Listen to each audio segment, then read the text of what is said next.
The events depicted in this video are based on real incidents. The script has been created for educational and entertainment purposes only. The safety of passengers and crew members is of the utmost importance. 5, 4, 3, 2, 1.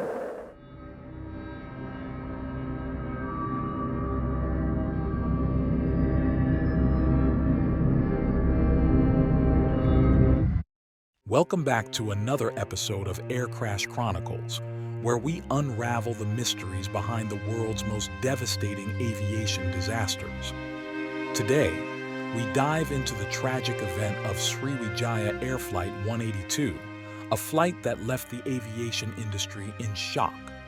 Join us as we uncover the causes, examine the aftermath, and shed light on the heroic crew members who faced this unimaginable tragedy.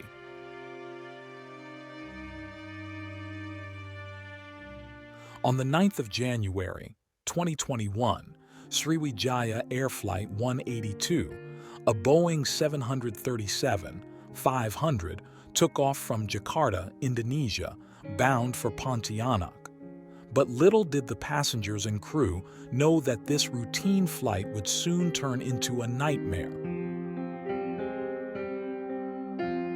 The investigation revealed that shortly after takeoff, the aircraft experienced a sudden loss of altitude and crashed into the Java Sea. The primary cause of this disaster was determined to be a malfunction of the aircraft's auto-throttle system, which led to a significant power discrepancy between the engines. The auto-throttle system, responsible for managing engine power, failed to synchronize the thrust, resulting in a critical imbalance. This led to a loss of control and ultimately the tragic crash. The aftermath of Sriwijaya Air Flight 182 was devastating. All 62 people on board lost their lives, leaving families and loved ones in grief and raising questions about aviation safety. Search and rescue teams tirelessly worked to recover the wreckage and retrieve the flight data recorder, known as the black box. This crucial device held the key to understanding the events leading up to the crash. The flight data recorder provided crucial evidence, allowing us to reconstruct the final moments of the flight. The crew's response to the sudden loss of control was prompt, but unfortunately, the situation was beyond their control.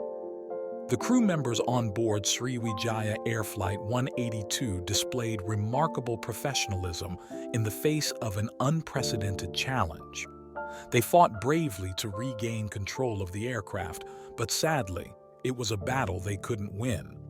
Let us take a moment to honor the heroic crew members who performed their duty to the very end, ensuring the safety of those on the ground. Sriwijaya Air Flight 182 stands as a tragic reminder of the importance of constant vigilance in aviation safety. As we pay tribute to those who lost their lives, we hope that this disaster will serve as a catalyst for further improvements in aircraft systems and crew training.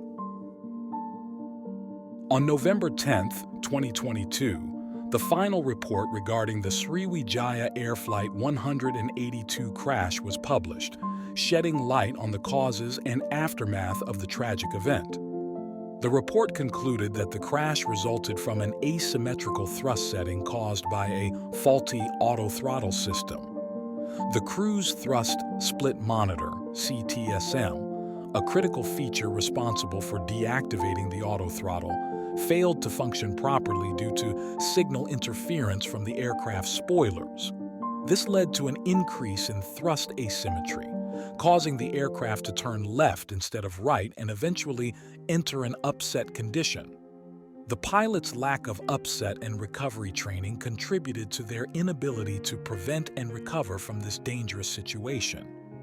In the immediate aftermath of the accident, Jasa Raharja, the state's insurance company, announced that they would compensate the relatives of the passengers and crew members aboard Flight 182.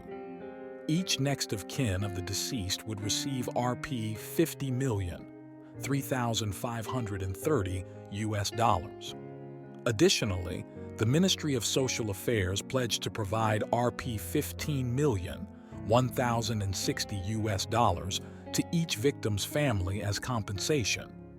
The Indonesian House of Representatives sent delegations to the Operations Center in Tanjung Priok, and they later announced their intention to hold talks with the Ministry of Transportation, BMKG, Sriwijaya Air, and NTSC regarding the accident. The House of Representatives aimed to scrutinize the operation and conduct of the Ministry of Transportation concerning the supervision of airliners' compliance with aircraft maintenance manuals. As a result, a comprehensive evaluation of every airliner in Indonesia was ordered. To honor the victims of Flight 182, the government of Thousand Islands decided to construct a monument on Lancang Island. On January 22, 2021, family members and loved ones of the victims were invited to spread flowers at the crash site. Sriwijaya Air's director expressed condolences to the victims before the event took place. The crash of Flight 182 and the subsequent investigation brought the safety of Indonesian aviation into focus, highlighting the poor safety record of the nation's aviation industry. With 697 fatalities in the past decade alone, the Aviation Safety Network declared Indonesia as having the deadliest aviation market in the world. Throughout the investigation, Sriwijaya Air made efforts to improve various operational aspects. They included a more comprehensive UPRT, upset prevention and recovery training program, in their pilot training syllabus, disseminated the Boeing Flight Operation Technical Bulletin, BFOTB, on UPRT, enhanced recurrent engineer training, revised the Flight Data Analysis, FDA system, and conducted further evaluations in areas identified as insufficient by investigators. Join us next time as we continue to explore the untold stories behind the world's most devastating air crashes. Remember to like and subscribe to Air Crash Chronicles for more captivating investigations. Until then, fly safe.